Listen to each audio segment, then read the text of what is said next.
Alright. Okay, Bismillahirrahmanirrahim. Assalamualaikum warahmatullahi taala wabarakatuh. And a very good afternoon, right? And good morning only to Dr. Ted there from the United States. Wherever you are, wishing all of you are healthy, safe and happy throughout the historical challenge we are in right now. We are still in the midst of a COVID-19 pandemic, and in the end of August now, right? In Malaysia, we are about to celebrate yet another Independence Day celebration, the 31st August. So hopefully there will be better lights in the end of the tunnel, right? Looking forward for a brighter future, inshallah. All right. First, to address Puan Sharifah Zaida Nulisha, the President of Malaysia Oil and Gas Services Council, MOGSC, and fellow EXCO members, Secretariat team. We have Engineer Abdul Rahim Baharuddin, Custodian of Construction from Petronas, as well as leaders from Petronas, and fellow guest speakers from Aviva and Construct X, Mr. Rainer Lamping and Dr. Ted Blackman. Right? Leaders from the industry, management representatives, fellow project practitioners, ladies and gentlemen. Right, welcome to the 5th workshop in Joint Industry Collaboration, JIC webinar series, a collaboration program with MOGSC. We are together here in MOGSC platform over the Microsoft Teams, together with members of Malaysia Oil and Gas Services companies and championed by Petronas. And thank you for joining us today, right? In this beautiful Wednesday afternoon, 25th August 2021. First of all, please to introduce myself, Muhammad Al-Azhari bin Abdullah Sani from Petronas, as the result manager in the JIC, AWP and PPM task force. And I'll be facilitating our overall event today until 4:30 p.m. inshallah. All right. So ladies and gentlemen, this is already the third session we bring to you from the solution providers showcase, right? We have been with the most prominent personnel in AWP field. For the last time we had with Hexagon, we had with Bentley, and now with Aviva as well as Construct X. All right. So I'm excited to learn more today from our fellow speakers, and in the space of advanced work packaging and how best we can adopt the new way of working and improved methodology in terms of project delivery. All right, before we go further, let me walk you through the agenda. All right. Okay. We will be having the context setting given by Mr. Rahim shortly. And from 3:15 to 4:10 p.m. I will pass the session to Dr. Ted and Mr. Rainer for sharing on key success factors in AWP implementation, right? And we will be having a Q&A session at the end of the session at 4:10 p.m. So please feel free to post your question in the chat box, and we will handle all the Q&A the question during the Q&A sessions. All right, and hopefully by 4:30 p.m. we will wrap up the session. Next. So let's spend some time for HSC and quality moment in the video prepared by the organizing committee.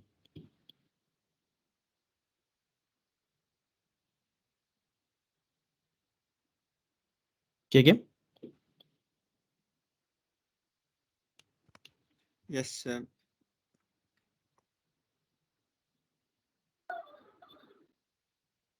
Hold on.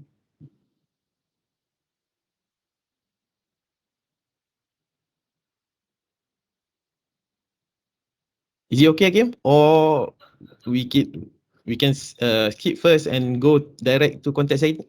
Context setting. Yes, Al, can we move to context setting first? Right, Cik Rahim, are you ready? All right, good to go. All right, so ladies and gentlemen, please, our context setting by Custodian Construction of Petronas, Engineer Abdul Rahim Baharudin.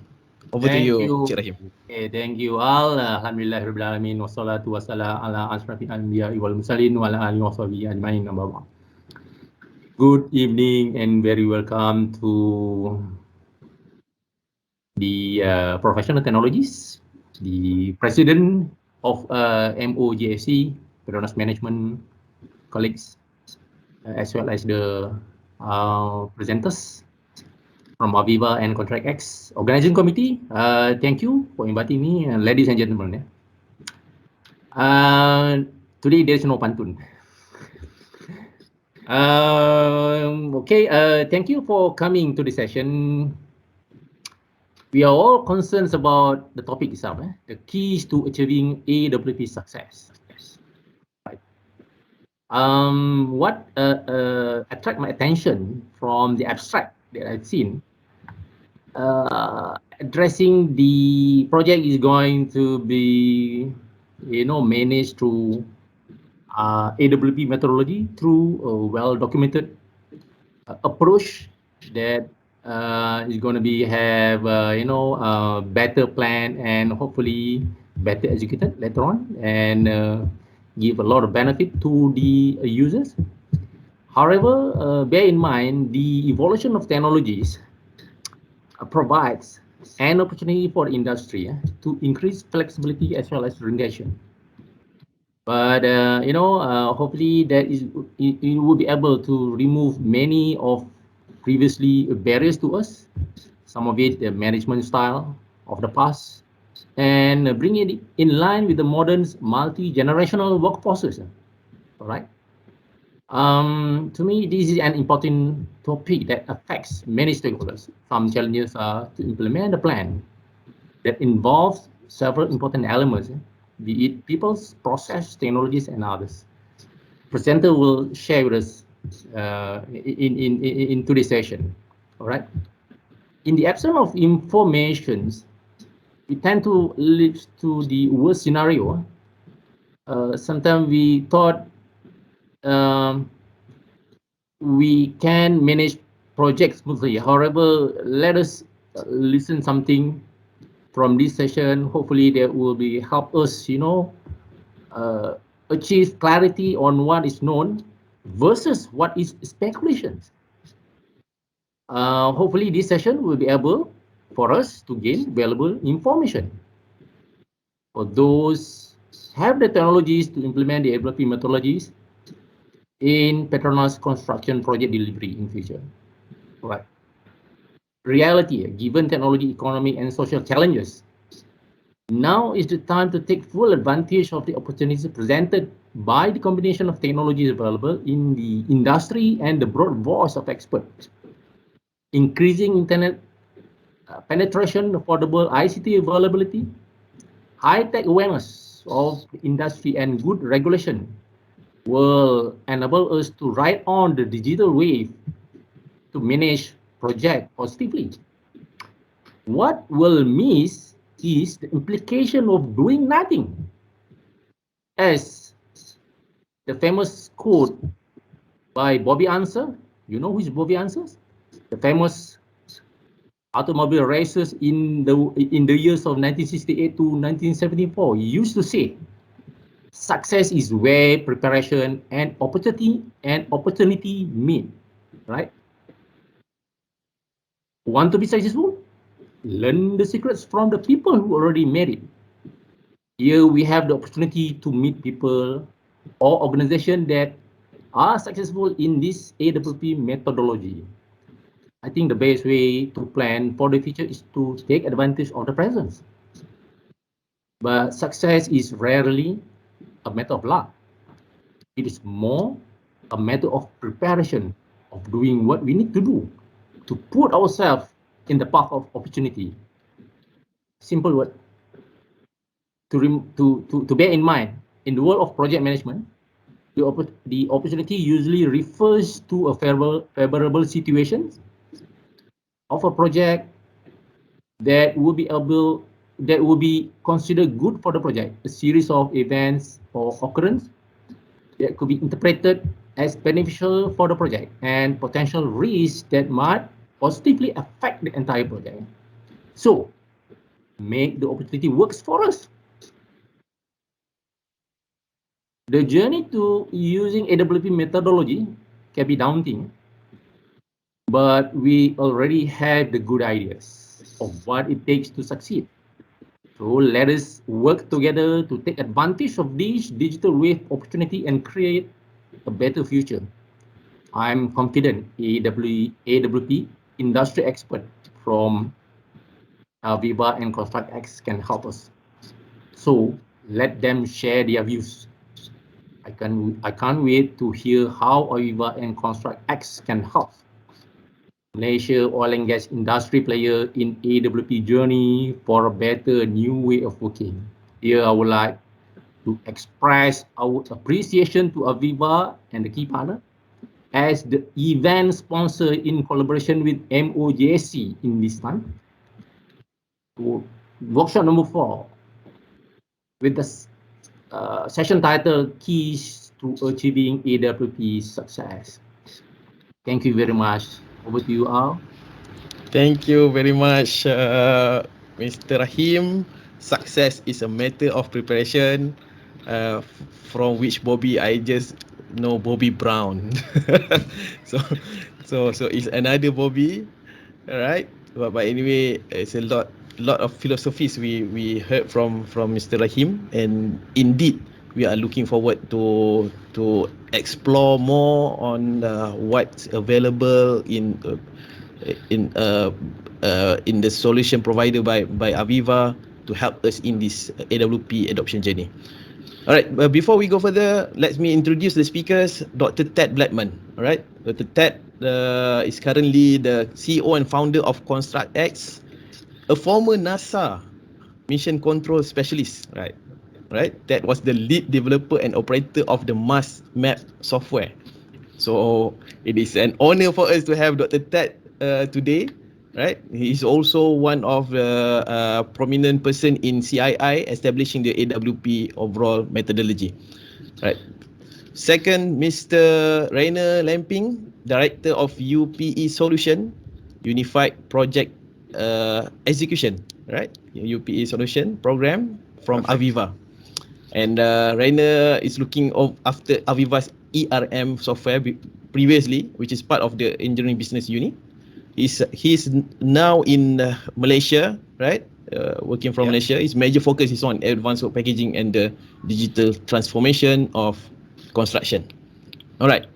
So Mr. Rahim just now is our custodian construction. Have been many years. I believe is starting 1991. So almost 30 years in the construction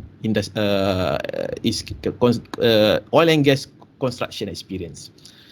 All right. So without further ado, I believe it is time for me to pass the session to our speakers today and learn keys to achieving AWP success from them. Over to you, Dr. Ted Blackman. All right, thank you, Al. And Mr. Rahim, I think your introduction for context was very good. Can everyone hear me okay? Is the audio fine? Yeah, it's okay. And so a little bit more on Mars and my background. With a PhD in mechanical engineering from UC Berkeley, my PhD was in a very unique area that might be best titled Human Supervisory Control. So rather than doing automated control, it's where a collection of humans are controlling something. Classical example might be an airplane. But I really looked at larger scale systems that led into remote control on Mars, and it turns out that the software utilized to drive the first rover on Mars is what became the beachhead that established the technology for AWP. So what does driving a rover on Mars have to do with construction? And it comes back right back down to that preparation, that a schedule is only as good as the plan. But what happens when the plan's constantly changing? And there's an old adage that says, your plan doesn't survive the first battle with the enemy. There are certain classes of problems, like driving a rover on Mars. The reliability of the plan was only less than a day. So we had to actually upload multiple plans and build contingent schedules that said, if this went wrong, then do this. In the construction industry on larger capital projects, you typically hope to achieve a 3-week look ahead, but it's hard to predict everything that's going to change, including site conditions. And supervisory control can help with that, but you really have to think of it holistically of people, process, technology. So this isn't just a consulting paradigm, but the reality, the fundamental thesis that was done by Dwayne McCruer in the 1950s related to human supervisory control said that if you're designing a control system with humans in the loop, you must realize that the system is a combination of the people, process, technology, and they are interlinked. You can't say, oh, I'm just going to do a process without considering what technology is being used, because what technology is being used changes the process, and that changes what the people have to do in order to make the control system work. But through the adoption in going from NASA into the construction industry, one of the biggest lessons learned also was you can't discount the culture.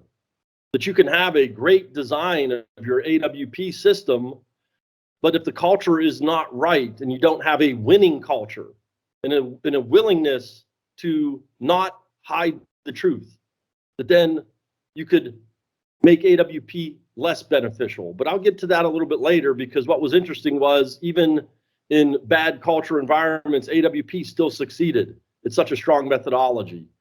And so I'm going to cover these more through graphics and discussion, but I want to go right to the heart of delineating the key factors. And one is AWP can do so much, but it's important for each organization and also the stakeholder collection. So we should look at Malaysia almost as an ecosystem of construction projects in oil and gas. Really need to have a prioritization of what's the value. And as you embark upon, AWP is not just an end destination, it's a journey.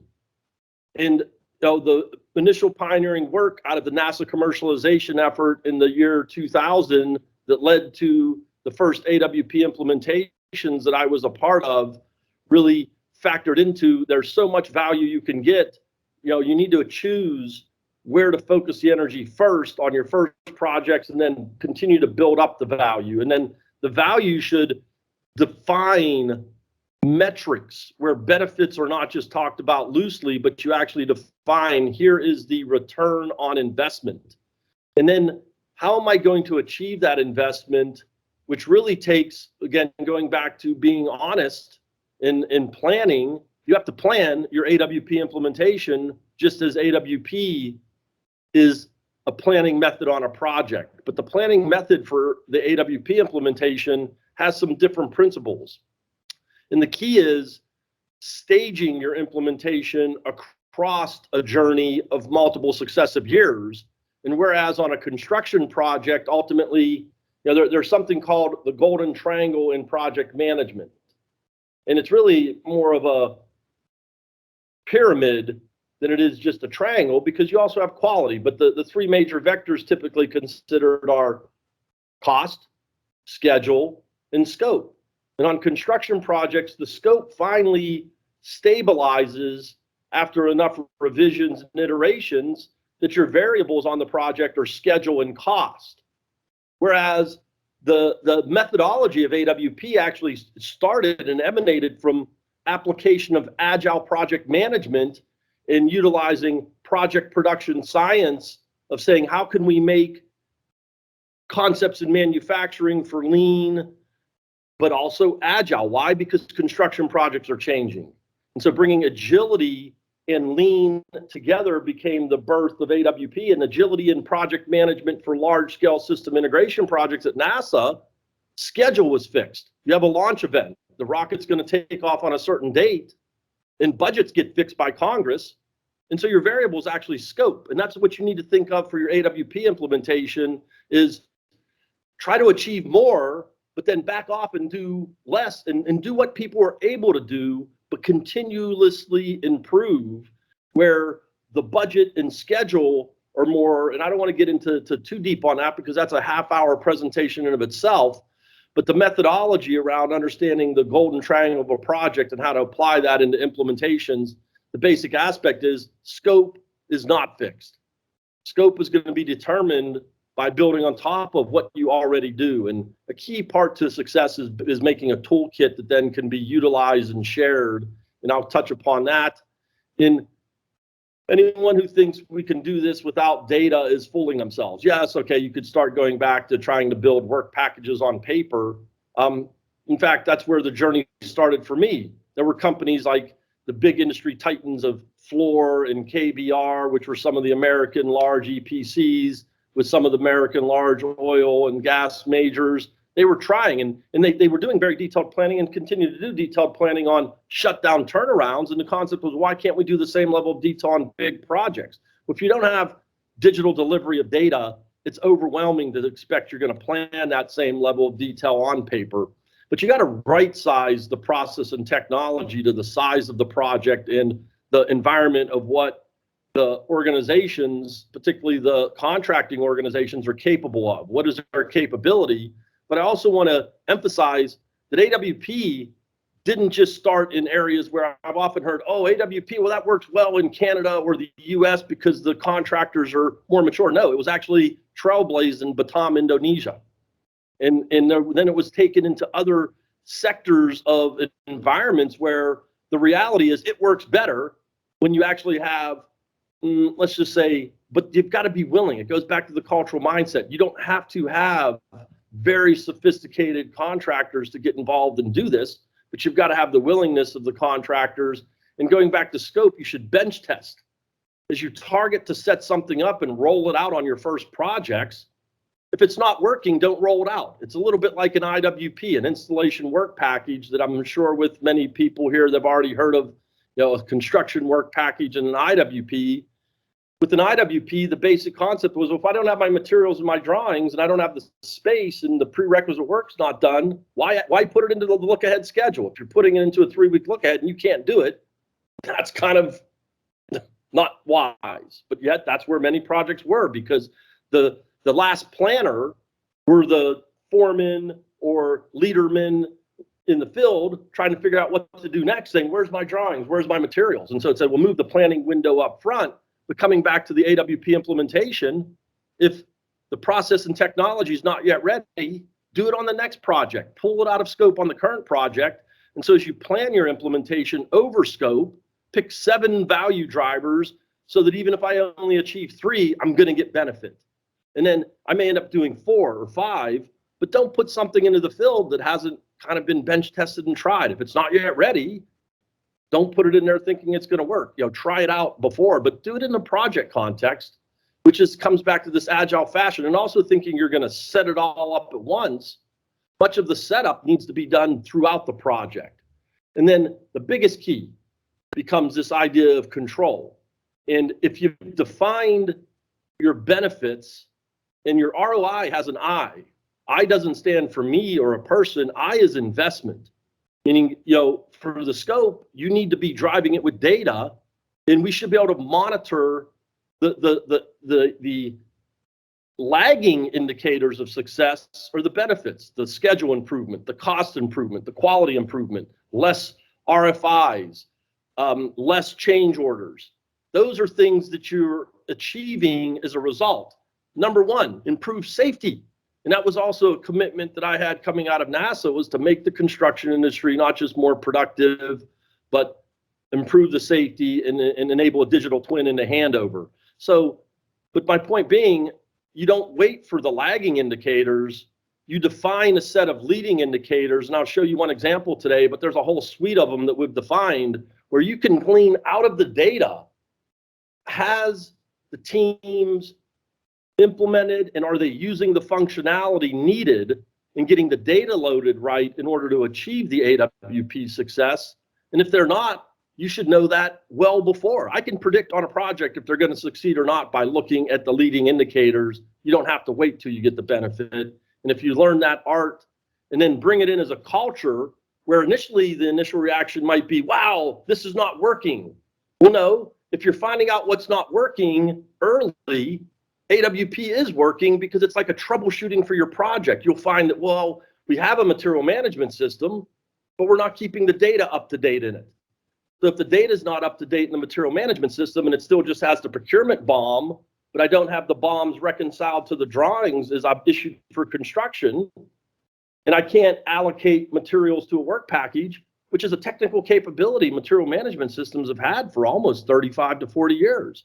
But if I'm not using it, management might think it's being used, but if you pull the data out and you can see if it's actually being used, is my CWP lined up in the material management system? If it's not, you're going to miss that piece of the benefit. And that doesn't mean it's hey, therefore I shouldn't do it. It means, hey, if I know it's not working, why is it not working? And can I fix it on this project, or do I wait for the next project? So troubleshooting throughout the project is a big part of what AWP provides. For the sake of time, I'm not going to walk through this entire diagram, but it kind of embodies what I said. So, you know, hopefully as a slide deck, you may get this, but this is a ConstructX work process methodology for implementation that we have imparted upon a large number of organizations in the industry that starts at the value and goes to the success monitoring. One thing I would state that is an industry reference that I've donated to the industry through CII was over 20 years of AWP implementations. It's not an all or nothing.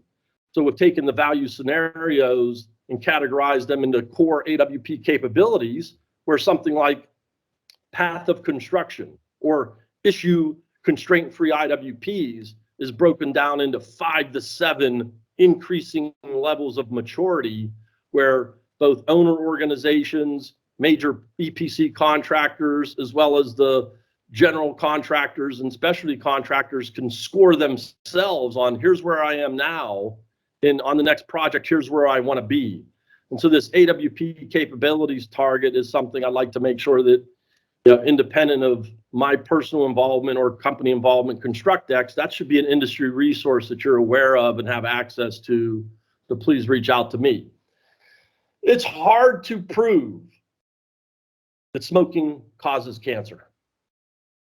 What's so exciting about AWP for me was after slogging it out, and owners, this was an interesting thing. The owners that paid for AWP to be developed when I was coming out of NASA had concern that the construction contractors weren't ready, they weren't very mature in use of technology, and they wouldn't want to do this. And it turned out to be just the opposite, meaning the contractors loved it. Why? Because they could see a model and say, wow, I can now see where the piping materials are available and where the piping drawings are available, and I can see what I could build.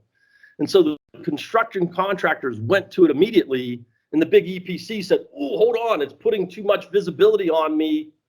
I'm saying I'm 40% IFC or 80% IFC, and I'm telling the project management that they can build it. And a big reason why I found was the negative cultural aspect of engineering being beaten up for drawing release. You know, the advent of digital technology means you're doing model loading, and then isometrics are automatically produced. There's a lot of model checking, so don't get me wrong, but you're not drawing each piping isometric one by one. And so making an S-curve of drawing release forced engineers to release drawings too early, and then they would revise them. But the project management wanted to see this drawing curve.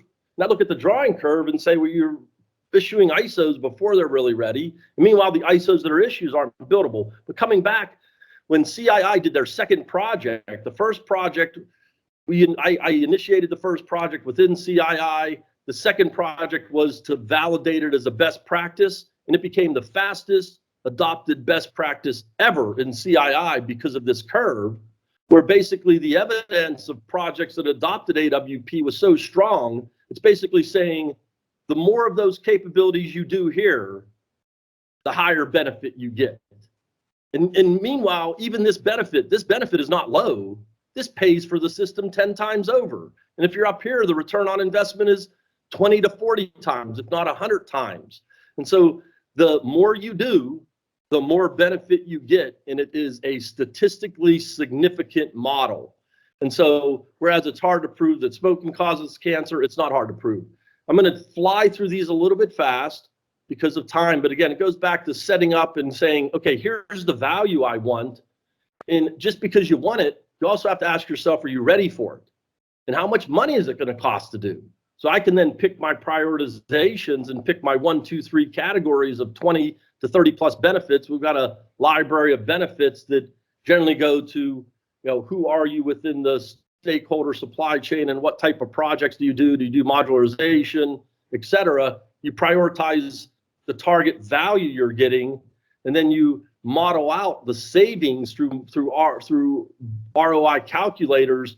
And a big part of it is obviously productivity, but it's not limited. You model out the savings, and then you say, okay, if this is what I'm wanting to do, and this is the why, you've answered the why, and that's critical. Why are we doing this? Then it starts to become, well, okay, now how are we going to do it? And that's where, from the years of journey on this, the past 7 years has been compiling what we've termed within ConstructX is an AWP Toolkit.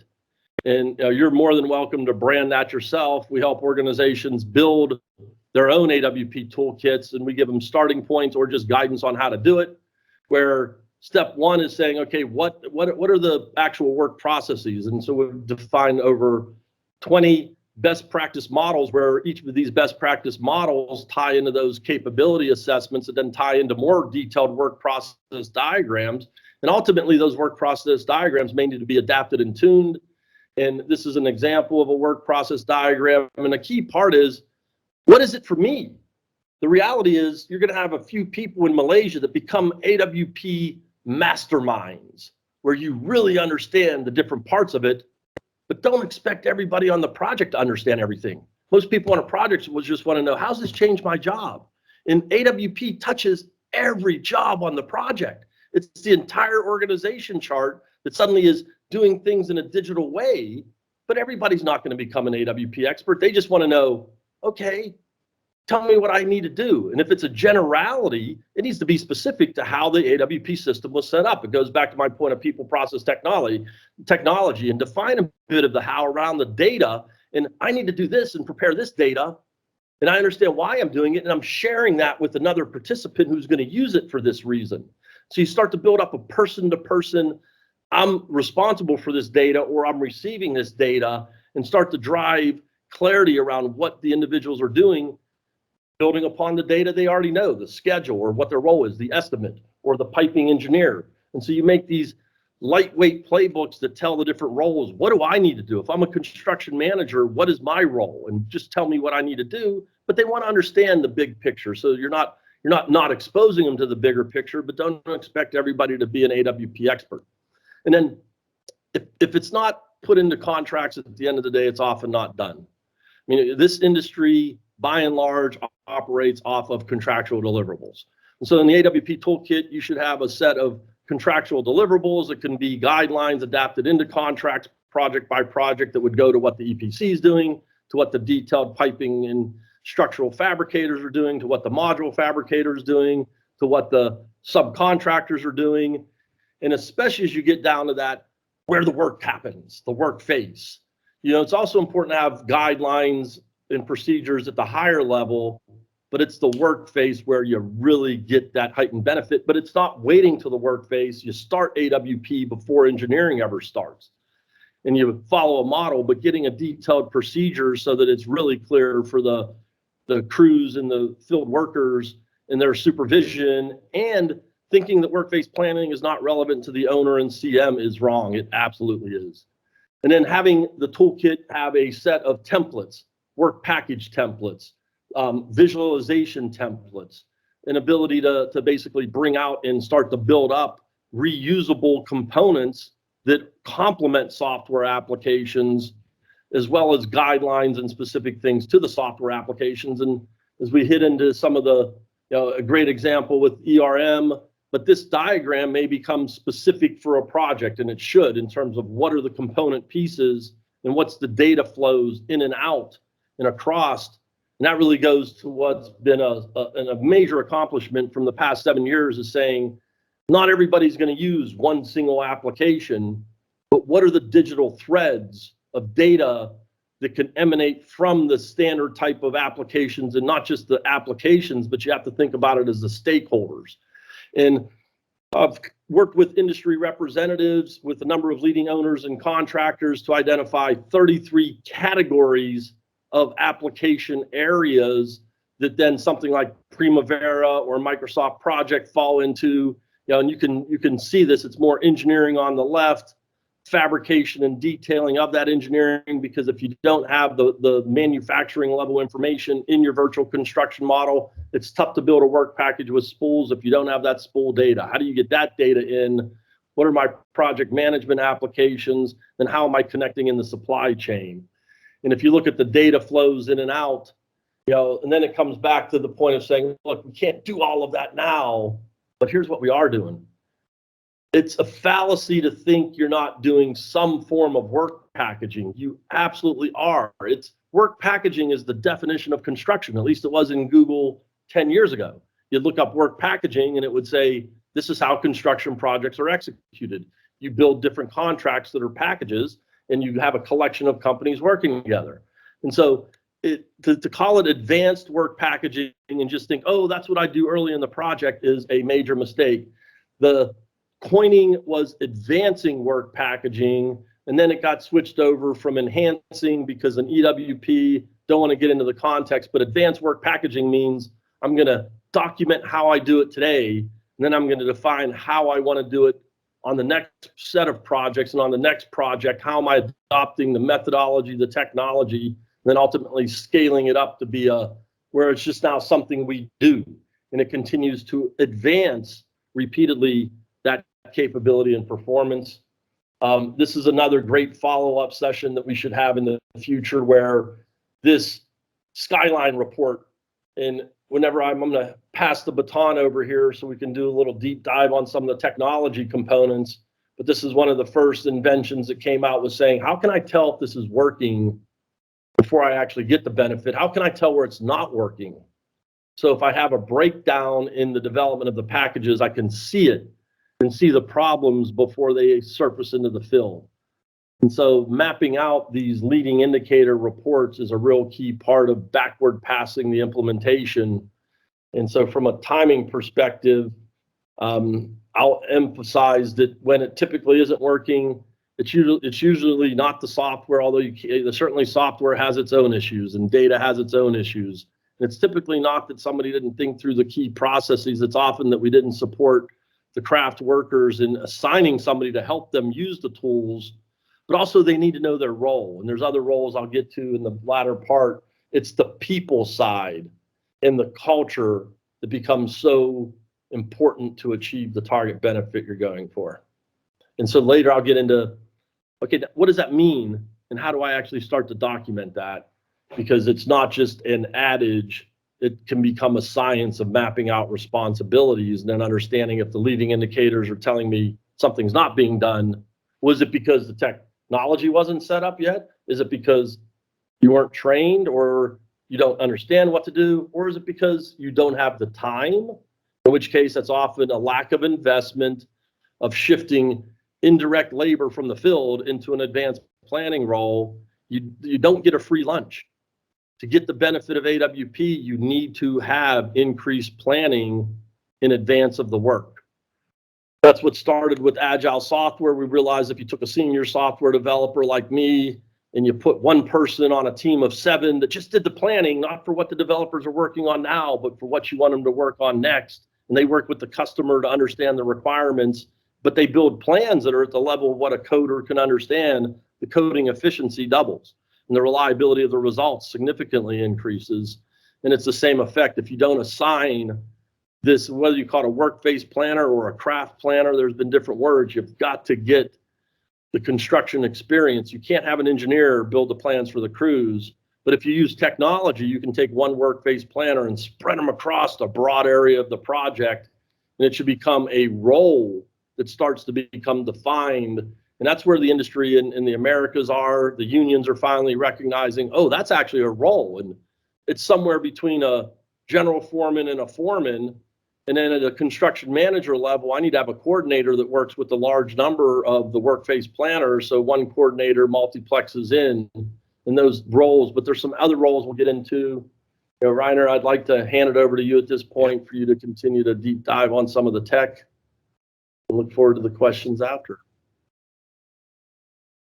Okay.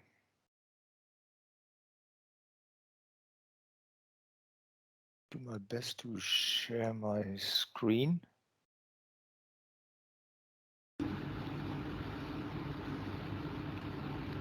All right, we can see that. We lost it back. Yeah, I think there's a glitch somewhere.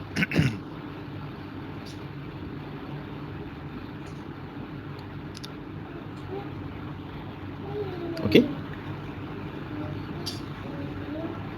I don't see my screen myself, so let's see. That should work, right? Not yet. Yeah, no, it's okay. All right. Okay, good.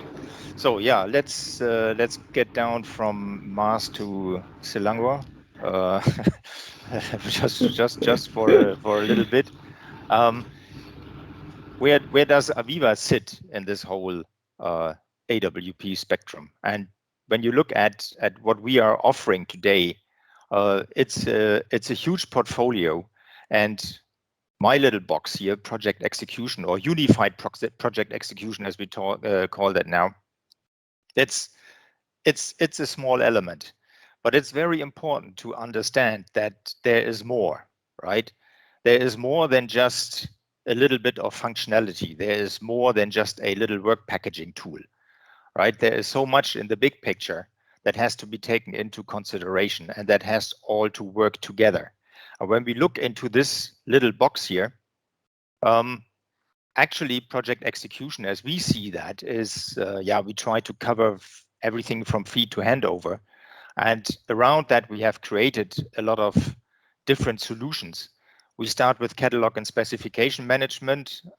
We have a material management module in there that is doing requisitioning, the purchasing itself, expediting site material control, and then the construction management as the overarching term where the AWP sits inside. All of these, they are all closely integrated, right? And that is a key feature and a key success factor to achieve the goals you want to achieve, because it's all about data, and it's all about getting the data to flow to the right destination. And the easier that is, the better is the result in the end. So Ted told me once, when you want to sell ready-made cake mix, what do you show to people? Do you show white powder and a cardboard box, or do you show the cake first? So this is my cake, all right? That is what basically all customers love to see, is a color-coded 3D model. You can slice and dice it. You can select every element you want to pick out of that. You see additional information. And one thing was, for instance, once where Petrofac was asking us, where do I see which material will be delivered by a certain vendor next week? All right, and we can show that. We can show that in 3D in a color-coded model, and that is the starting point very often, right? To visualize the current situation. But in order to do that, and I'm coming back now frequently to my point, integration is the key, right? We have multiple data sources that come together here in order to provide that kind of functionality. It's not only statically color coding a 3D model. There's way more to that. And let's talk about very quickly about the building blocks, right? So on the bottom, and I think that's almost already the key element here. has to sit a construction model, or sometimes it's called virtual construction model.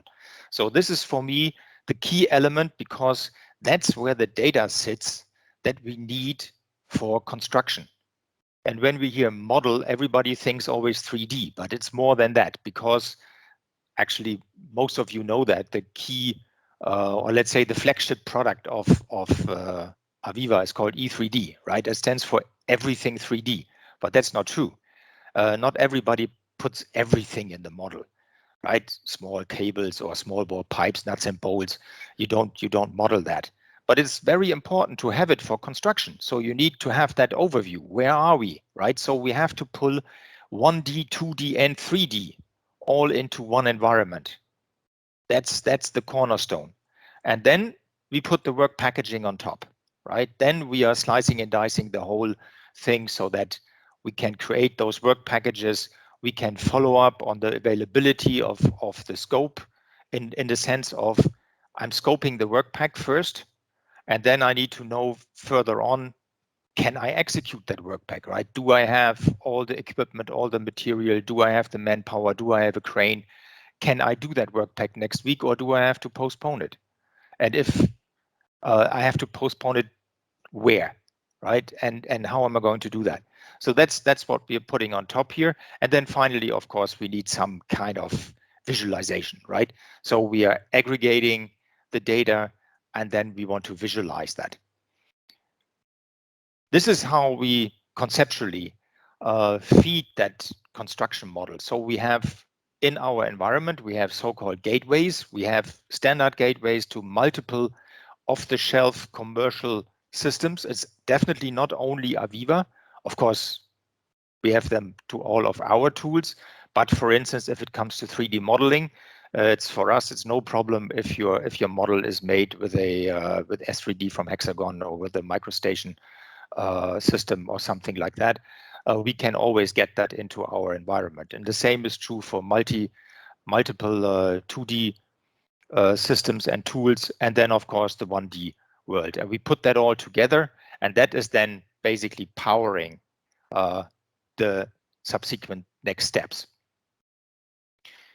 One thing we developed over the years, we call that vertical planning, and that had initially not much to do with our industry here. It's way older than that, but I think it's rather logical, right? So you start on the top with the project planning, or as we sometimes call rough cut planning. This is most likely where every customer I talk to these days says, oh, that's what we do with Primavera. All right, so that's the high level Primavera world. And then we go further down. Then we go into the work phase planning, or construction planning as we call that. That basically takes the big boxes, you know, the big ticket items, the construction work packs, and cracks them up into smaller manageable chunks, right? For a crew or a team in terms of what is their work for the next week. And once that is done, this work phase planner has two roles in my eyes. First of all, it's all the planning and preparation, but then it's also making sure that that work phase, that work package, or the IWP, is constraint free, and only then it should be released, right? So do only or release only those work items that are really ready to be executed. Then it gets executed by the teams, by the crews, and then we want to collect the feedback, right? We want to know what is the status, what is the actuals, what is the situation, and then we roll that up, and then eventually we have to reconcile. And if the project planning is done with Primavera, so we will feed that back into Primavera and tell the planners the job did not start, right? So you have to update your plan eventually. So this is the CWP world. This is the IWP, and we call them jobs. So they are individual work steps in the IWP. And this is where we're executing the job. So we need these three layers. And sometimes we simply say, plan the work, monitor the constraints, and then work the plan, right? It's that simple. What we want to do here as the ultimate goal is we want to bring all this information together, right? And that is, when you look at Primavera, for instance, it's always the same story. When I present something to customers, they always tell me, yeah, we do planning with Primavera, and we do procurement with SAP, and then we do probably the 3D modeling with E3D or with S3D or the like. But how do they all sit together? Right? You make a nice plan in Primavera. Who tells you that that work package you planned there is actually doable? Where is the information about the drawings you need and the vendor instructions? Where is the material? Right? All this information is missing. And we want to bring that all together. So we want to integrate everything and give our users an overview what the future will bring. Actually, it's sort of a crystal ball, if you want. And the integration is the key in the whole story here. So then this is a very simple example of a dashboard that has been done by a technical sales guy from our side, just to demonstrate the functionality. Pretty simple, straightforward. And the last thing here, I want to show you a little video, and I'm a little bit conscious of time here, so I will just jump in. We had a case recently where a company was evaluating our software, and they were quite okay with everything, but there was one thing where they said, no, we have one major point of criticism, and that was the user friendliness. And we were quite surprised by that statement. We have never heard that before. But what they meant was they wanted to roll it out really to the construction side. They wanted the foremen and the supervisors and the construction guys to use that system. And they were not used to operate a mouse and a keyboard and stuff like that. So we put that all together in a tool that is called Aviva Engage, and we have it now on a big touch screen, right? And all the information you see here, that is coming together from our UPE environment, from ERM, from the Enterprise Resource Management System, where we do all the AWP and where we gather all that information. And we move that into this system here so that you can actually really, with your fingers, operate. You can slice and dice the model. You can look at a timeline simulation. You can go into the individual details. You can look up your drawings and your job cards and everything at your fingertips. So these black dots you see sometimes here, they are really symbolizing the fingers of the operator. So that is just in short where we are with the tech side, right? Key messages from my side here. We need to make sure the engineering and supply chain are working to the path of construction. AWP is a very critical success factor here. And finally, the key is integration, aggregation, and visualization. They are the major elements here, right? And now I would like to hand over back to Ted to talk about the people part of the whole thing. Thank you, Rainer. And for sake of time, to make sure we have some questions, again, it's perhaps a little faster, but I really want to get to the pitfall slide. So not only do you need to have the key new roles defined of who's going to develop the IWPs and who develops the CWPs, it can't just be a site engineer. Site engineers are doing site engineering. You also need to define key roles. And it starts with having a champion, somebody usually from the owner organization and a colleague that might be in the contractor organization and the engineering side, where they're going to collectively say, we sponsor this and we're expecting our teams to do it. So they may not do much, but they're certainly at the level of keenly understanding and making it the resources available to be able to do the work and making sure the implementation side. But the heavy lifting is undoubtedly done based upon the size of the project, one or more virtual construction model administrators. So for the functionality that you just saw that becomes eye-popping, wow, I can really see what I can build in a system like ERM. It takes somebody to man the system and get the data. The construction workers are the users of the data. The project management get the benefit of the reports, but getting that data in there is not done by engineering.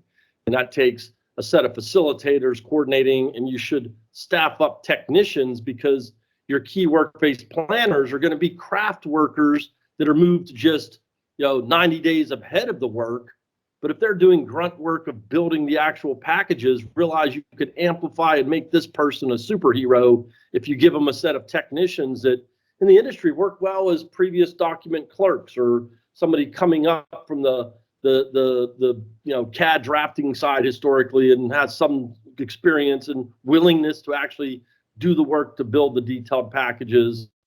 And then, driving again into these digital playbooks, which are so essential. But I want to get here because it's not just saying the people, but you must also define the key responsibilities between what the owner is going to do, what the primary EPC is going to do. And many times the EPC has a big EP and a little CM, where the contractors, and in Malaysia, there's going to be a whole suite of contractors that need to get tuned up on knowing how to do this, but they've got to have the support of the construction management and the owner.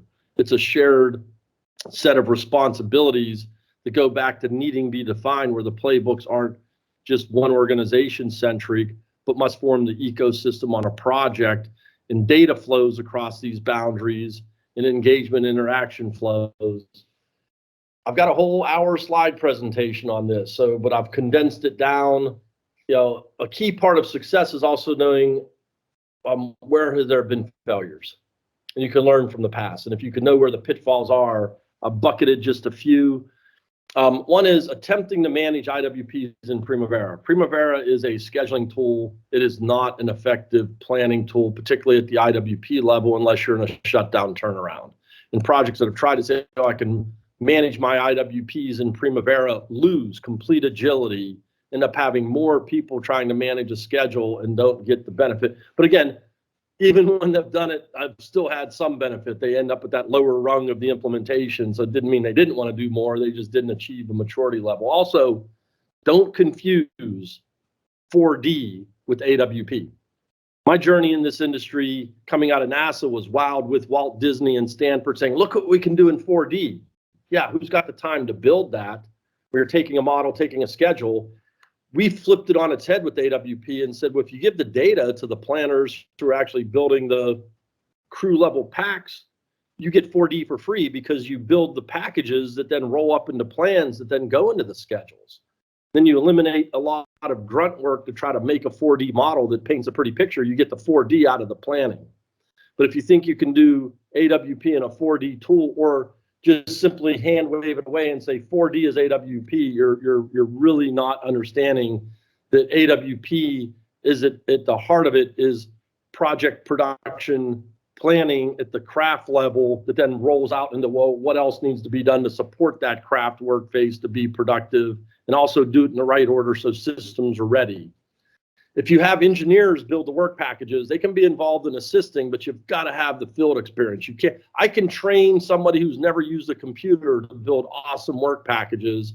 I can't train an engineer who might be very staffed and understanding the model and the data and understanding engineering principles. You can't teach them to build an IWP because they don't understand the building principles. You need to have the experience of the field, and you need to have the field participation in building these IWPs.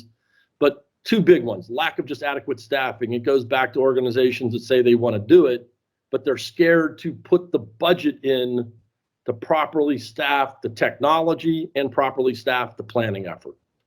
And that's like the expression in America would be cutting off your nose to spite your face. I go buy the technology, I ramp up and say I want to do it, but then the project managers go, oh, I can't increase the budget.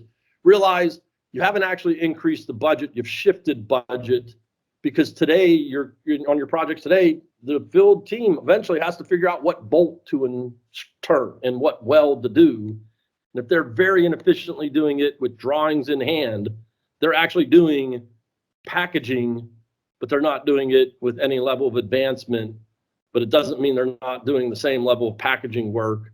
Adding the staff to man the technology is an extra add, but then it decreases the amount of people that need to be pulled out of the field into the 90-day look ahead. And then if you have contract specs that just say we want to do work phase planning, that's another pitfall. And then it's like, well, what does that really mean? The contract specs across the stakeholder should be specific and not broad. And then it's not a matter of how much sophistication you have in the engineering and tracking or material tracking. But there's a big pitfall where it's like, well, I don't have that data. Well, if you got 90 days to find out if you have materials on site, you don't need to have the most sophisticated material management system. Somebody can ask the question.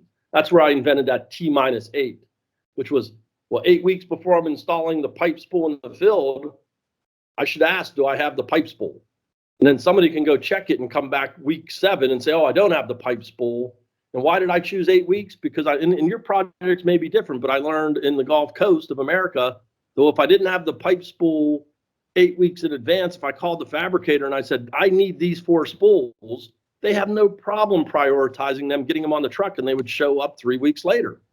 So if I identified what spools I didn't have 8 weeks before I needed them, you call the fabricator. If you tell the fabricator, oh, I'm missing all this stuff, and you overwhelm them with all kind of complaints that they're late, they don't know how to respond. But if you make the request, so if you're identifying your constraints early enough, humans can talk and work around. Well, what do I need to do? Okay, can I, get this drawing to you in time? If you give the engineers enough time, they can prioritize things. You can't do something that's not possible, but then you have 8 weeks to say, let me stop, and then I'll do some other work. Or maybe we should slow down the ramp up of labor in the field. So there's a much longer laundry list here.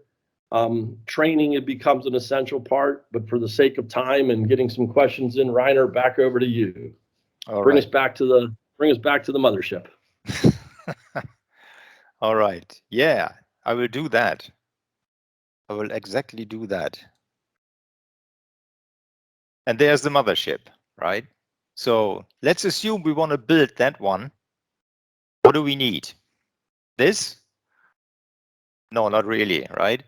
And that's a common question always. What can I do with the material I have? And then I was always wondering, why do you have stuff you don't know what to do with?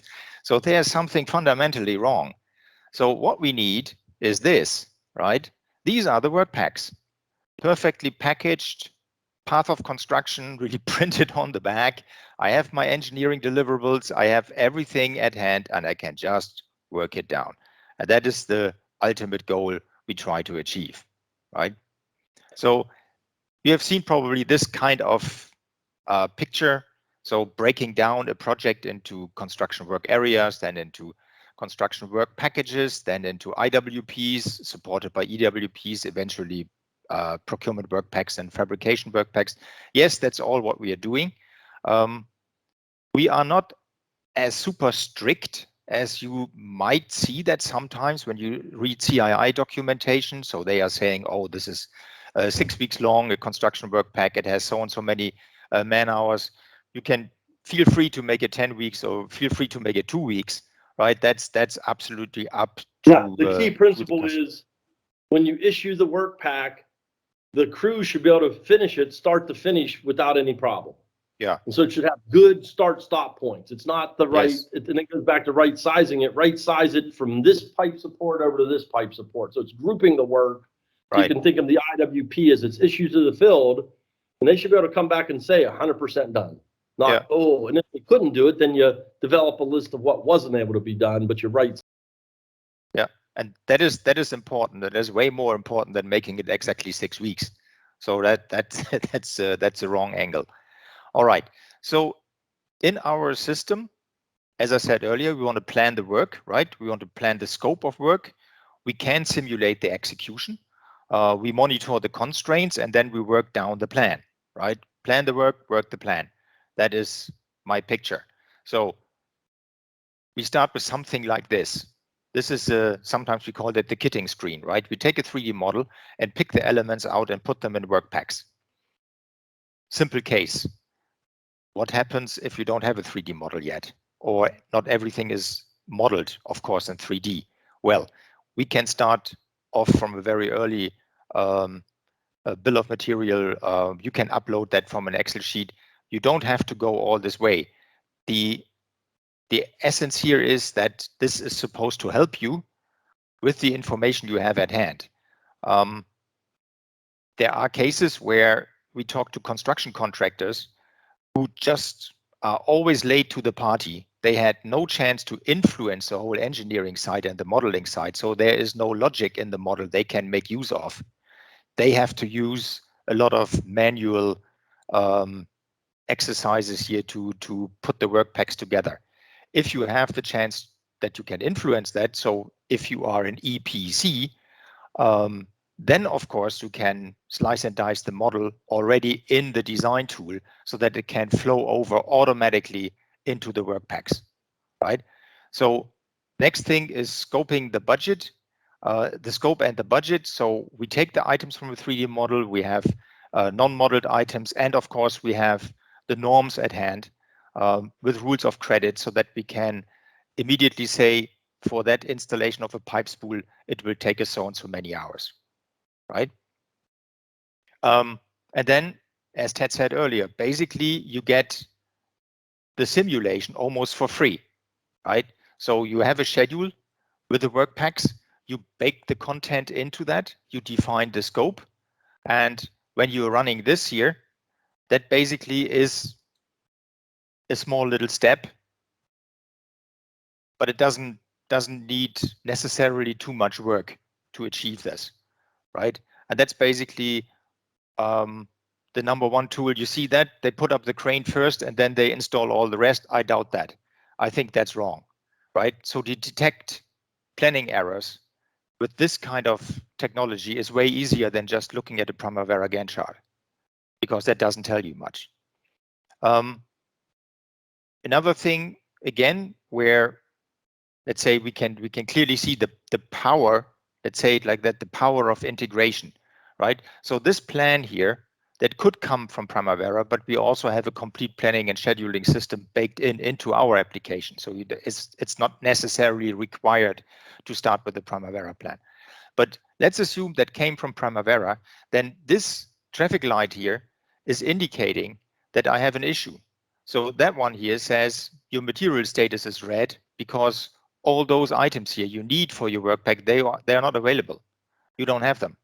And from here, you can drill down in checking out, okay, when do I get them? Okay, have they been purchased at all? And the same goes here for the deliverable status. That is basically all our engineering deliverables. So eventually I have everything I need, but there's a drawing missing. Okay, so those things are not ready for execution. They should not be issued. And when you see here a yellow one. And Reiner, another quick success point is at that point, people think, well, I built this package, I can't change it. And it's like, no, you can't. Just take the drawing out and it might be now executable. Oh, yes, exactly. If you issue packages that have little things missing and you think, wow, I can't change it, it's a virtual package. You haven't yet printed it. In fact, with mobile technology, you don't even need to print it now. Yeah. Take that drawing out and say, well, can I still issue it? Does it still make sense to issue it? If you issue packages to the field where you can only do part of it, this is a big failure point for many projects. And again, I emphasize failure because they don't achieve the maximum success, but they end up with too many open IWPs. You want to be able to do an IWP a week later, a week and a half later. Is it done or not done? If it's not done, well, what didn't get done? Can I do it tomorrow? Are you going to finish it tomorrow? Oh no, we're stuck because we're missing this. Well, again, remove that scope from the IWP and close the IWP out. Drive IWP closeout. Because if you end up having all these open IWPs with little pieces missing, you're not realizing the IWP is a temporary artifact to improve productivity. It's not your quality documentation. You're not handing it over. But keep rolling, right? But that constraint status doesn't mean I can't do it. It means, well, I may take a spool out. I may take a material out, or I may shift the package back 3 weeks and say I'm going to keep it whole until I get the spool or the drawing. But we have exactly that functionality built into rescope, right? The work pack to say, okay, let's take out everything we cannot do to get that done what we can do. And constraints, another sort of constraints we have in the system just quickly is user defined. So you can define any kind of constraints, and then you can define also the role of the person who has to check that constraint off before you can start or before you can finish. That's rather flexible. Here, what we see here on that screen is the dependency, right? I have a construction work pack here, and that one is depending on 2 other work packs. That's an engineering and a fabrication work pack, and I can see where that thing is, right? So this one has started, that one has not started. So it's very unlikely that within the next 3 weeks, I will be able to do my work pack because the whole fabrication is late, right? And that kind of visualization I think is very important. And then on top of that, one thing, what we looked here at previously, so this one here, that is the CWP level. Now I drill down into the CWP, and here I have my IWPs and my jobs, all right? And as Ted said earlier, the high level can come from Primavera, that's fine.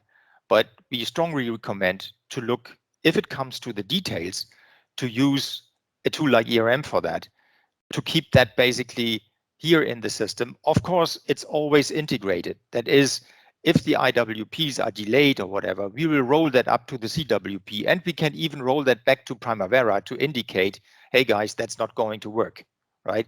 But all these details, we can manage them here.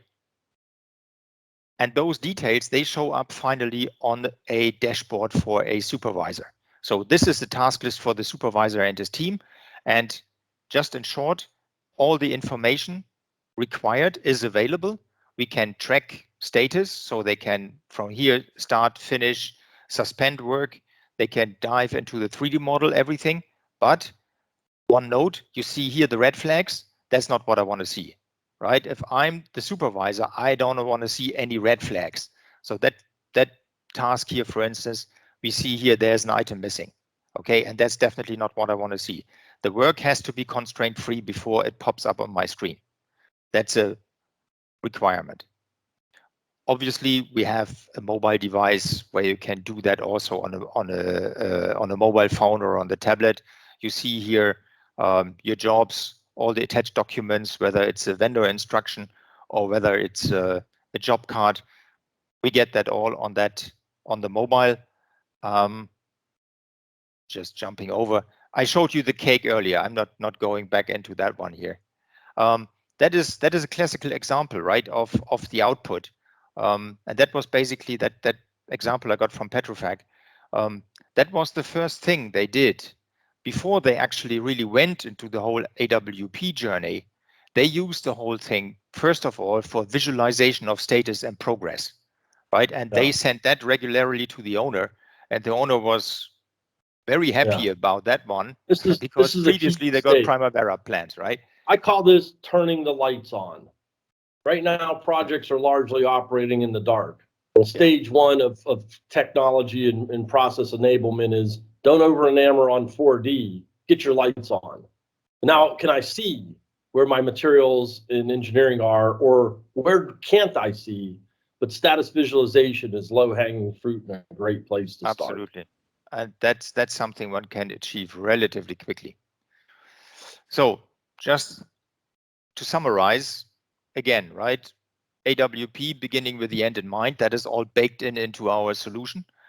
We monitor engineering and material readiness. So that's the power of integration, right? It's not only the nice 3D model, it is all the materials and the engineering information in the background that has to come all together with constraint management. Altogether, basically, that is the single source of truth. All right. And sure, the nice things is, of course, visualization in 3D and simulation in 4D, and everything provided also on the mobile app. And that was it from my side. I think we are pretty good. We are just 7 minutes late. Not too bad.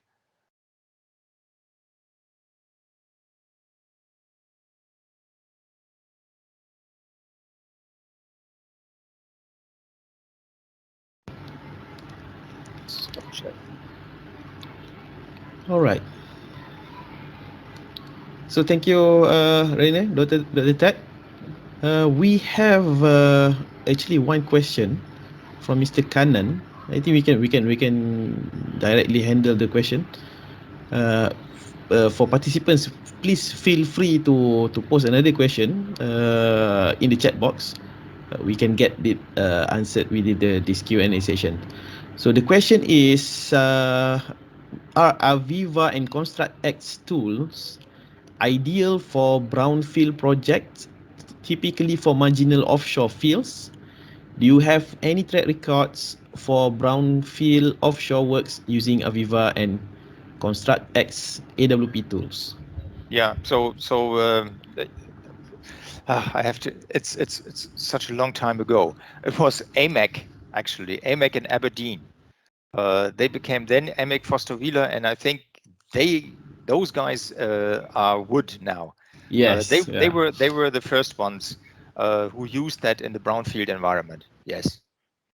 Yes, and with ConstructX, we've scaled up ExxonMobil and developed both the processes, procedures, and scalable AWP technology for all of their regional project offices worldwide. And so trailblazing in fact, most people don't know, but it's where AWP, the first project was in a brownfield environment with Roman Haas in the year 2000. And so then, but somehow it got onto big projects and people lost sight that it was actually done on brownfield projects first. But you got to do it. It goes back to right sizing. You've got to adapt the process to different timing constraints and lightweight some of the parts, but it is absolutely applicable and have experience in both offshore and brownfield projects. Yeah, Back to I think yeah. Excuse me, one more comment. Yes. When I'm presenting, you know, I'm always, I don't show you the dirty backyard, okay? I show the nice and sexy stuff, and that has 3D models spinning around and nice colors and stuff like that. But the whole solution, I have to admit that it was all made without the 3D. The 3D came in later, right? So, and in a brownfield situation, you sometimes don't have a model. It depends on how old the asset is. You know, if it's only 5 years old, yeah, there is a model. But if it's 30 years old, it probably not. So, and still, the basic functionality is not depending on the 3D model. With the 3D model, it makes life way easier, and you can visualize things better. But if it's not there, then you have a classical bill of material, and you create a work pack, and you assign those materials, and you purchase the material. And of course, we have the whole 9 yards of requisitioning, purchasing, warehouse. Everything is in the system. So yeah, sure, you can do that. Absolutely. Ted mentioned the first AWP implementation in year 2000. So it is already 21 years back. Wow. Yes. Yeah. All right. Well, but it is better late than never, right? It's never too late. Let's for us to start the journey towards AWP adoption. And Mr. Kanan also asked about AWP tools from Aviva and ConstructX can perform material management for brownfield projects. Yeah, absolutely. Absolutely. Yes. So the answer is clearly yes. Yes, absolutely. Yes. So the number of screens, let's say, or the database tables we have for the materials part are probably 5 times more than we have for the AWP part. So that whole functionality is covering a very, very broad scope, and crystal clear answer is yes. Yes, we can. Yeah, continue. No, I just wanted to add something about the year 2000, right? I would say that, you know, this triangle I showed there, that is even older, because we also started from a project planning perspective until a customer said, yeah, that is easy, you know, what we are doing over the next 6-8 weeks or 6 months or whatever, that's not the problem. My problem is, what are we going to do tomorrow, right? And they wanted to have that integrated with a 3D model, and that's what we did in '97. And then we baked that all together. Then we said, okay, then the concept was, okay, we start on the top and then we break it up into smaller items, right? And that was these 2 levels from, if you want, CWP and IWP. Yeah, and that was in a fabrication yard environment. Is that correct? That was actually a shipyard. Yes, they were making that. That's where a lot of the inspiration of AWP was like, well, let's look at what's happening in the shipyards, and if we use the digital technology, we should be able to get that level of detailed planning on brownfield or greenfield projects. And so methodologies developed in the shipyard were and shutdown turnarounds. And so we began to say, okay, well, they plan detailed work shutdown turnarounds, and you plan it in shipyards. Why can't we have that on every project? It's like that simple question. There was a group called the Owner Operator Forum who came together and said, we've been investing in 3D for now 10 to 15 years, whatever happened to the plastic model? The promise of 3D was we didn't need these plastic models to have the crews figure it out. And yeah, I can rotate a model around, but they're still planning on and executing the work with paper isometrics. How can we use the data? And then it was like, well, with that level of data, what examples are doing it in shipyards were a prime example that then inspired that level of production planning into the construction industry. Right, and the fundamentals still applicable until now. Project planning, construction planning, and execution of towards execution and control of actual work at site. Maybe we have another question from Puan Sharifah. Or Puan Sharifah, do you want to ask it directly? She's always grilling us. So come on. No, I mean, looking at Dr. Ted and Rainier's presentation, I still think that the PPM portion of the PPM AWP is still embedded within the AWP, because you're talking from the fabrication scope, where you have the engineering already done, and I don't know whether it's going to be done or needed to be done during the EPCC. I mean, that's why I say I have that big E is EPCC, or big E and small EPCC. You know, that's the kind of contracting we have in Malaysia. And I mean, how can we do PPM when you are doing engineering and then go to EPCC and then you start doing AWP? It doesn't make sense. Something just don't click in my mind. So yeah, unifying the approach is really needed. There's a CII initiative.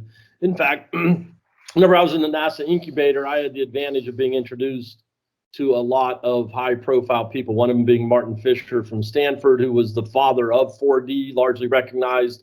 The other was Glenn Ballard and Greg Howe of the Lean Construction Institute. And they were founders of ConstructSim and Common Point. And so PPM methodology is just a rebranding of the techniques that were early developed. And SPS is an organization. Todd Zabel was one of the also co-founders of the Lean Construction Institute. We think tanked it. And then we started this initiative that ultimately became FIATech, if you're aware of it, where it was like, okay, the first project in FIATech turned into this AWP implementation with Roman Haas. And it was basically a way to do last plan or PPM methodology in a virtual construction model. And so at the heart of AWP became PPM. And then the next phase of AWP said, well, if I'm applying last planner to a production cell, whether it's in a fabrication yard, or you think of the construction contractors moving through a site as a moving production cell, now let me layer a level of project production management that says, okay, I'm going to optimize the whole project, and that led to the path of construction. And so consulting organizations have jumped in and said, oh, that's not the same, or this isn't the same. The reality is it's just what consulting organization comes forward to say, oh, this is what I'm calling it. And the methodologies should really be reconciled. And a lot of the lean construction started migrating in towards the AEC, and especially the hospitals and airports where, BA is an owner, BAA, British Airport Authority, had a foundational project that showed lean delivery of precast concrete into Terminal 5 at Heathrow. That was one of the early project production management system projects. And so Fernando Espana, the president of ConstructX, was on that Heathrow project. He's also worked in lean construction and was a former VP at the SPS organization. James Chu. I mean, these guys are really smart and brilliant, but kind of like saying this is not the same as that. The industry should not be squabbling over what to call the methodology, but rather your point is spot on. Unification of the approaches should be, what you should think of right from the start. That's interesting. So yes, Al, that's very interesting. So where do we go from here? So what from Petronas' view, as we explore and understand deeper on AWP and PPM, what we see now practically as we wait for the unification of these both concepts, which are now complementing each other, but in some areas conflicting each other. All right.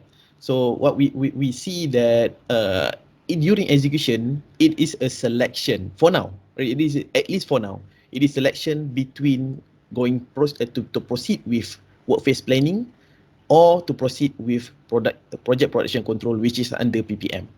So they are slightly different approach between the two, but during the initial front end phase and project planning, the AWP methodology, AWP concept of construction driven is actually the fundamental that need to be no matter what, we need to embrace the concept, right? And you have the opportunity to optimize the schedule and leveraging from the power of production schedule optimization in PPM methodology. Because PPM doesn't mention much about the detail of a construction structure, you're right. not that, but it's more Right. specific on execution or production control. But AWP does talk about the engineering phase where you actually have to deliver deliverables that's used for that construction. So to me, it looks more makes sense that gets incorporated into the whole process. And for Petronas purposes, when you want to look at the schedule, I would imagine the AWP is the holistic approach, and then then you go into the. I'm just looking at the whole supply chain. Where do we fit in what? So that's the thinking that I have. And I would definitively state that there's no need to wait for unification. We have a unified model. It's just how fast do we communicate that over to CII, and we want the industry to come along with the journey. And so in the ConstructX AWP Toolkit, and what's interesting is you get into piping and structural still, and then you go away into civil works and underground, and then also over to E&I, more of the job card management. So short range production control goes under the IWPs, where an IWP can't always be done all at once. There's interfaces between them. So if you think of crews moving across the civil works with piling and the concrete pourers, the package sizes of IWP start to get bigger, but then you've got job cards where you need to do heightened level of production control, which ERM supports with that job card level under the IWP, where you apply production control methodology under the IWP. It actually started as a unified model, is a unified model. It's just that academics at CII can only document so much and absorb so much. So taking that into the context of Malaysian workspace, that would mean, I think we started this with AWP, where we say for AWP, the whole contracting strategy needs to be looked at, because everybody needs to be there at the start to actually develop this plan, and that would mean that's a different strategy in that sense, because that's not what we have at this point in time. Contractors do not have to be there at the start. That's a misunderstanding. You just need to think with construction. They do not. You can absolutely go from level 3 CWPs to level 3. Misunderstanding in the industry is there's not one level of CWPs, and as you start to then onboard contractors, you just need to have construction input at the table. You need to have the owner. You can do it with an owner construction representative and not even yet have the EPC construction representative. But typically on a larger project, you're going to have some engineer that you're working with, but don't believe that you have to have the contractors there from the start. It absolutely works extremely well where they're onboarded. And in fact, the most successful projects bring the contractors in with an agreement that says, I'm going to subdivide your bigger contract into scopes where they're 100% IFC. And then you'll get your bid prices drastically reduced. You'll get schedule surety, but that should probably be a follow-up educational awareness training session. Okay, but at least I get the answer that it needs to be a unified approach. You cannot have two things being done at different times and two things being used. You need to actually have it under one umbrella. Yeah. And AWP is not the same model for everyone. We need to develop a Malaysia-specific Petronas AWP model. That needs to be developed. Don't think it's just like you got to change everything you're doing. let's take AWP and make it work for you. I like that. I like that idea. Petronas, we developed together with you the AWP Petronas model, and then you lease that to us. So we Yeah. don't have to buy anything. You know, you let us use it. We develop that, and we give it back to you. I love that model. You know, so Take me out You to see? dinner. I work for food. You know, it's like just joking. sorry, Al. Taking a Well, reading here. we can explore that. We can talk that.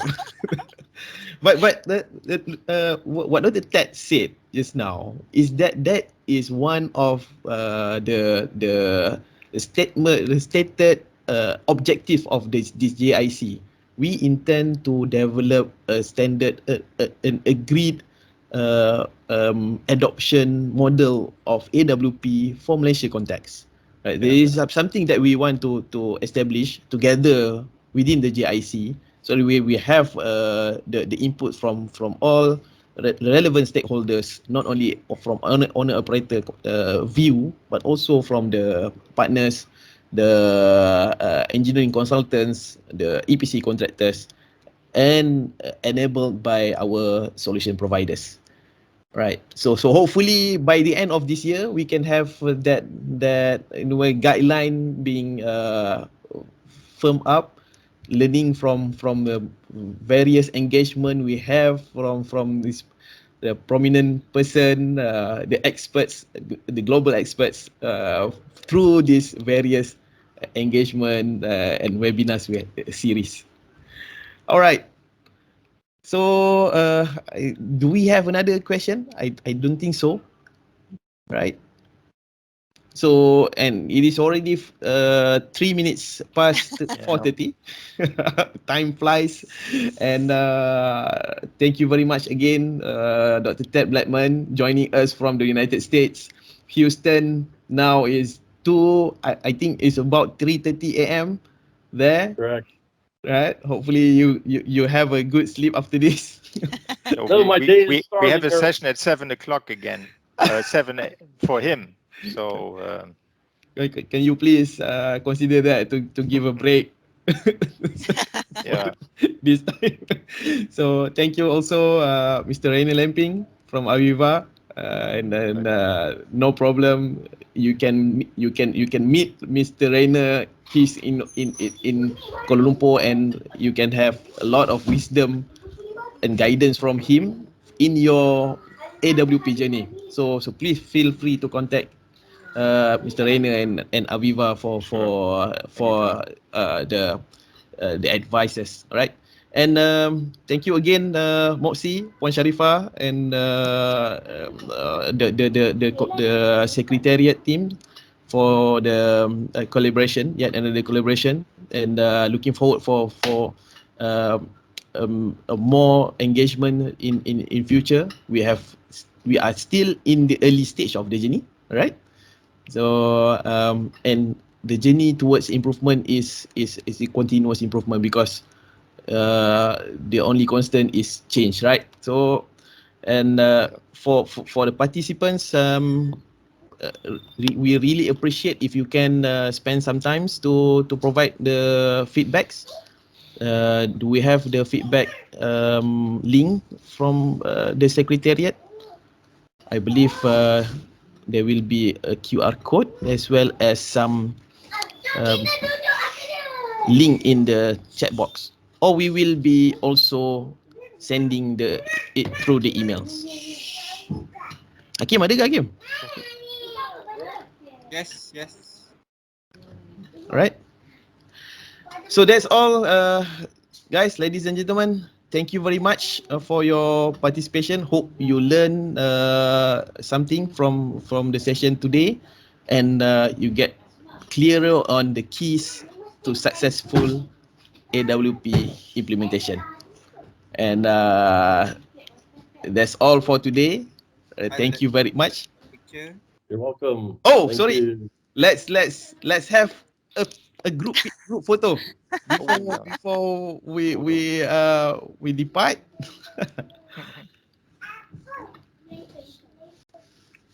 Please feel free to turn on your cameras.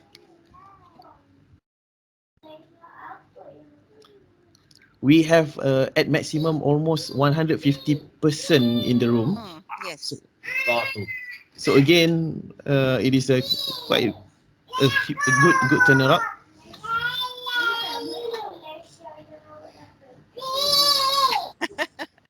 Maybe we can get somebody to mute their phone. It is mine. Oh, is it yours? Okay. No problem at Somehow. all. No problem. No problem. No problem at all. Oops. Okay. Do we have the count, the cameraman, please? Okay, any more? I think quite a few haven't turned on the camera. The moment we get whoever Yeah. ever. Some left all already people. because yeah.